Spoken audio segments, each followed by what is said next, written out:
Hello friends, welcome to మా honey home. ఈరోజు మనం పెసరపప్పు సొరకాయ రెసిపీ చాలా టేస్టీగా ఎలా తయారు చేసుకోవాలో చూసేద్దాం.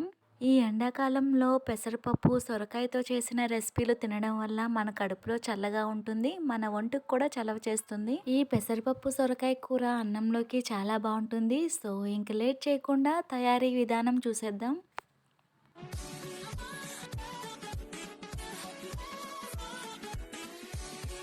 ముందుగా టీ గ్లాస్తో ఒక గ్లాసు పెసరపప్పు 1కి 3 సార్లు కడిగిన తర్వాత ఒక గ్లాస్ నీళ్లు పోసుకొని ఒక అరగంట పాటు నానబెట్టుకోవాలి. చిన్నగా కట్ చేసుకున్న 1/2 కిలో సొరకాయ, 3 టమాటాలు, 1 ఉల్లిపాయ, 4 పచ్చిమిరపకాయలు కట్ చేసి పెట్టుకోవాలి. ఇప్పుడు ప్రెషర్ కుక్కర్లో కట్ చేసుకున్న సొరకాయ వేసుకోవాలి. ఇదే విధంగా కట్ చేసుకున్నవన్నీ వేసుకున్నాక నానబెట్టుకున్న పెసరపప్పు కూడా వేసుకోవాలి. పెసరపప్పు మొత్తాన్ని వేసుకున్నాక ఇందులో ఇప్పుడు 2 గ్లాసులు నీళ్లు పోసుకోవాలి, లేదా ఈ కూరగాయలన్నీ మునిగేంత వరకు నీళ్లు పోసుకోవాలి. నీళ్లు పోసుకున్నాక ఇప్పుడు రుచికి సరిపడా ఉప్పు, 1/2 టీ స్పూన్ పసుపు, 1 టీ స్పూన్ కారం వేసుకోవాలి. ఇప్పుడు మూత పెట్టుకొని స్టవ్ పైన పెట్టుకొని మంట మీడియం టు హైలో పెట్టుకొని 3 విజిల్స్ రానివ్వాలి. 3 విజిల్స్ వచ్చి ఆవిరి మొత్తం పోయిన తర్వాత మూత తీసుకొని, పెసరపప్పు మనకి చాలా త్వరగా ఉడికిపోతుందండి. ఇంకా రుబ్బే అవసరం లేదు, గరిటెతో పైనే మెదుపుకుంటే సరిపోతుంది.